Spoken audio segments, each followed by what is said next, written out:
മനസ്സിനെ പേടിപ്പെടുത്തുന്ന ഒട്ടേറെ യക്ഷിക്കഥകൾ നമ്മൾ കേട്ടിട്ടുണ്ടല്ലേ. കഥകൾ, സിനിമ, നാടകം തുടങ്ങിയ മേഖലയിൽ നിന്നെല്ലാം നമ്മളെ പേടിപ്പെടുത്തുന്ന കഥകൾ എല്ലാം തന്നെ ഒരു കെട്ടുകഥയാവാം. കള്ളിയൻകാട്ട് നീലി എന്ന യക്ഷി കഥാപാത്രത്തെ ആർക്കും മറക്കാൻ പറ്റില്ലല്ലോ. അതുപോലെ തന്നെ അരനൂറ്റാണ്ട് മുമ്പ് നടന്ന മറ്റൊരു കഥാപാത്രവും കൂടി. തിരുവനന്തപുരം ജില്ലയിലെ മലയോര മേഖലയിൽ നിന്നും ഭയം വിതയ്ക്കുന്ന സുമതി. പുതിയൊരു സിനിമയെക്കുറിച്ച് കേട്ടപ്പോഴാണ് ഇതെന്താണ് കഥ എന്നറിയാൻ ഒരു ജിജ്ഞാസ. കുറേ സ്ഥലത്ത് സെർച്ച് ചെയ്ത് കണ്ടുപിടിച്ച് കഥ വായിച്ചു. ശരിക്കും ഒരു നടന്നിട്ടുള്ള സംഭവം. സുമതി കൊല്ലപ്പെട്ട വളവ് അഥവാ സുമതി വളവിലൂടെ ആ പ്രദേശവും ആളുകളുടെ മനസ്സിൽ ഭയം സൃഷ്ടിക്കുന്ന ഒരിടമായി മാറി. കള്ളിയൻകാട്ട് നീലിയും സുമതിയും തമ്മിൽ ഒരുപാട് വ്യത്യാസമുണ്ട് കേട്ടോ. കള്ളിയൻകാട്ട് നീലി ഒരു കഥാപാത്രവും സുമതി ജീവിച്ചിരുന്ന ഒരു വ്യക്തിയുമായിരുന്നു. ഇതൊരു സംഭവകഥയാണ്. ചിലർക്കിത് പേടിയും ജിജ്ഞാസയും ഉണ്ടാക്കുന്നതാണ്. ഇതൊരു പ്രതികാര കഥയും കൂടിയാണ്. MC റോഡിലെ കാരേറ്റു നിന്നും പാലോട് പോകുന്ന റോഡിൽ മൈലമൂട് എന്ന സ്ഥലത്ത് സുമതിയെ കൊന്ന വളവ് എന്ന് കേട്ടാൽ കേൾക്കുന്നവരുടെ മനസ്സ് അറിയാതെ ഒന്ന് കിടുങ്ങും. അത്ര കണ്ട് ഭയമാണ്.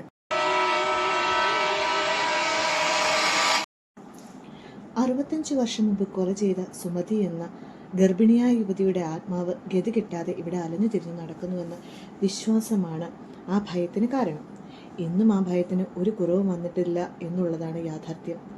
തിരുവനന്തപുരം ജില്ലയിലെ കല്ലറ പാലോട് റോഡിൽ മൈലമൂട്ടിൽ നിന്നും 1/2 കിലോമീറ്റർ അകലെ വനത്തിനുള്ളിലെ കൊടും വളവാണ് സുമതിയെ കൊന്ന വളവ് എന്ന പേരിൽ അറിയപ്പെടുന്നത്. ഇവിടെ വെച്ചാണ് ഗർഭിണിയായ സുമതി കൊല്ലപ്പെട്ടത്. വനപ്രദേശമായതിനാൽ സന്ധ്യ മയങ്ങുമ്പോൾ തന്നെ ഇരുട്ടിലാകുന്ന സ്ഥലമാണിത്. ഇടതെങ്ങി വളർന്നു നിൽക്കുന്ന മരങ്ങളുള്ള റോഡിൽ ഒരു വശം വലിയ ഗർത്തമാണ്. ഒപ്പം കാടിന്റെ വന്യമായ വിജനതയും.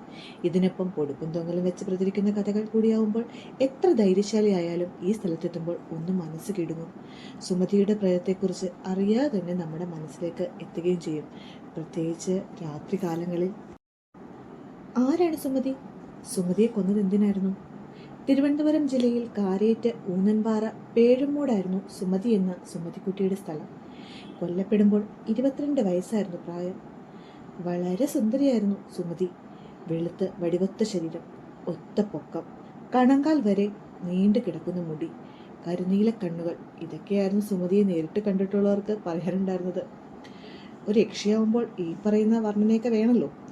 സാമ്പത്തികമായി അത്ര മെച്ചപ്പെട്ട കുടുംബമല്ലായിരുന്നു സുമതിയുടേത്.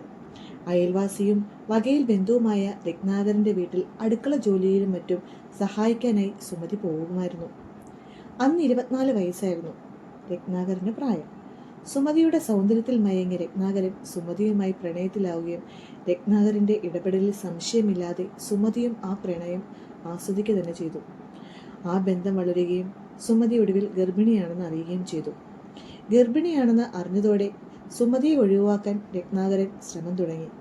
രത്നാകരന് വിവാഹം കഴിക്കണമെന്ന ഉറച്ച തീരുമാനത്തിൽ സുമതി നിന്നു.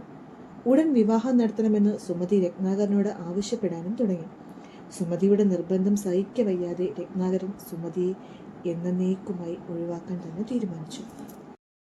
സുമതി കൊല്ലപ്പെട്ടതെങ്ങനെ? 1953 ജനുവരി 27 ചൊവ്വാഴ്ച രാത്രി 10 മണിക്കായിരുന്നു ആരും കൊല നടന്നത്. പാങ്ങോട് മധുരദേവി ക്ഷേത്രത്തിലെ തിരുവാതിര ഉത്സവ ദിനമായിരുന്നു അന്ന്. ഉത്സവം കാണാൻ കൊണ്ടുപോകാമെന്ന് സുമതിയെ പറഞ്ഞ് വിശ്വസിപ്പിച്ച് രത്നാകരൻ തന്റെ അംബാസഡർ കാറിൽ അവരെയും കൂട്ടി ക്ഷേത്രത്തിലേക്ക് തിരിച്ചു. വാഹനം കുറച്ചു ദൂരം പിന്നിട്ടപ്പോൾ വഴിയിൽ നിന്നിരുന്ന സുഹൃത്ത് രവീന്ദ്രനെയും രത്നാകരൻ കാറിൽ കയറ്റി. തിരുവാതിര കാണാൻ കൂട്ടുകാരനും കൂടെ ഉണ്ടാവുമെന്ന് രത്നാകരൻ സുമതിയോട് നേരത്തെ പറഞ്ഞിരുന്നു. എന്നാൽ കാറ് പാങ്ങോട് ക്ഷേത്രത്തിലേക്ക് ഇടതു ഭാഗത്തേക്ക് തിരിയുന്നതിന് പകരം നേരെ പാലോട് ഭാഗത്തേക്കാണ് തിരിഞ്ഞത്. വന അതിർത്തിയിൽ മൈലമൂട് പാലത്തിന് സമീപം എത്തിയപ്പോൾ കാർ കാടിനുള്ളിലേക്ക് കയറ്റി പാർക്ക് ചെയ്തു. വഴി നിശ്ചയമില്ലാതിരുന്ന സുമതിയോട് അമ്പലത്തിലേക്ക് പോകാൻ ഇതിലെ കുറുക്കുവഴിയുണ്ടെന്ന് പറഞ്ഞു ധരിപ്പിച്ചു. ഇത് വിശ്വസിച്ച സുമതി ഇവർക്കൊപ്പം നടന്നു. മൂവരും പാതിരാത്രിയിൽ വനത്തിലൂടെ 1 കിലോമീറ്ററോളം ഉള്ളിലേക്ക് നടന്നുവെന്നാണ് പറയപ്പെടുന്നത്. സുമതിയെ സൂത്രത്തിൽ ഉൾവനത്തിലെത്തിച്ച് കൊല നടത്തുകയായിരുന്നു ലക്ഷ്യം. ഇതിനിടയിൽ കാമുകന്റെയും കൂട്ടുകാരന്റെയും പെരുമാറ്റത്തിൽ സംശയം തോന്നിയ സുമതിക്ക് താൻ ചതിയിൽപ്പെട്ടുവെന്ന് മനസ്സിലായി. വനത്തിനുള്ളിൽ കിടന്ന് ഉച്ചത്തിൽ നിലവിളിക്കാൻ തുടങ്ങി. സുമതിയെ ഇല്ലാതാക്കുവാനുള്ള ത്വരയോടെ രത്നാകരനും സുഹൃത്തും സുമതിയെ കൊലപ്പെടുത്താൻ ശ്രമിച്ചു. ഇതിനിടയിൽ പലതവണ കുതിരയോടി രക്ഷപ്പെടാൻ ശ്രമിച്ചുവെങ്കിലും നടന്നില്ല കേട്ടോ. രത്നാകരനും കൂട്ടുകാരനും കൂടി പിന്തുടർന്ന് പിടികൂടി. കാട്ടുവള്ളികൾ കൊണ്ട് കൈകൾ കെട്ടിയ സുമതിയെ കുറച്ചു ദൂരം അവർ വനത്തിലൂടെ വലിച്ചിഴച്ചു കൊണ്ടുപോയി. ഇതിനിടയിൽ ദിശ തെറ്റിയ രത്നാകരനും കൂട്ടുകാരനും ഉൾവലമെന്ന് ധരിച്ചു നടന്നെത്തിയത് കാരേറ്റി കല്ലറപ്പാലോട് റോഡിൽ, ഇപ്പോൾ സുമതിയെ കൊന്ന വളവെന്ന് നമ്മൾ അറിയപ്പെടുന്ന ആ റോഡിലാണ് കേട്ടോ. അവിടുത്തെ എസ് വളവിന് സമയത്ത് വെച്ചായിരുന്നു ഇവർ സുമതിയെ കൊല്ലുന്നത്. രത്നാകരൻ സുമതിയുടെ മുടിയിൽ ചുറ്റിപ്പിടിച്ച് കഴുത്തു മലർത്തി വെച്ച് കൊടുക്കുകയും കൂട്ടുകാരൻ കയ്യിൽ കരുതിയിരുന്ന കത്തിക്കൊണ്ട് കഴുത്തറുക്കുകയുമായിരുന്നു. ഇങ്ങനെ കൊല്ലുന്നതിനിടയിൽ സുമതി വിളിച്ചു കേണപേക്ഷിക്കുന്നുണ്ടായിരുന്നു. എന്നെ കൊല്ലരുതെന്നും എന്നെ തമിഴ്നാട്ടിലെങ്ങാനും കൊണ്ടുപോയി ഉപേക്ഷിച്ചാൽ മതിയുമെന്നെല്ലാം അവൾ വാവിട്ട് കരഞ്ഞുവെങ്കിലും രത്നാകരന്റെ മനസ്സലിഞ്ഞില്ല. അയാൾ വളരെ ക്രൂരനായൊരു മൃഗമായി മാറിയിരുന്നു. സുമതിയുടെ കഴുത്തിൽ കത്തി താഴ്ന്നപ്പോൾ ചീറ്റി ഒഴുകിയ രക്തം കണ്ട് രത്നാകരന്റെ കൂട്ടുകാരൻ ഭയന്നു പോയത്രേ. തുടർന്ന് കഴുത്ത് അറ്റുമാറാറായ അവസ്ഥയിലായിരുന്നു സുമതിയെ അവിടെ തന്നെ ഉപേക്ഷിച്ച് ഇരുവരും സ്ഥലം വിടുകയും ചെയ്തത്. 3 ദിവസം കഴിഞ്ഞ് കാട്ടിൽ വിറക് ശേഖരിക്കാനായി എത്തിയവരാണ് സുമതിയുടെ മൃതദേഹം കാണുന്നത്. പോലീസ് അന്വേഷണം ആരംഭിച്ച് 6 മാസത്തിനു ശേഷം പോലീസ് പിടിയിലായ രത്നാകരനെയും കൂട്ടുകാരൻ രവീന്ദ്രനെയും കോടതി ജീവപര്യന്തം ജയിൽ ശിക്ഷയും വിധിച്ചു.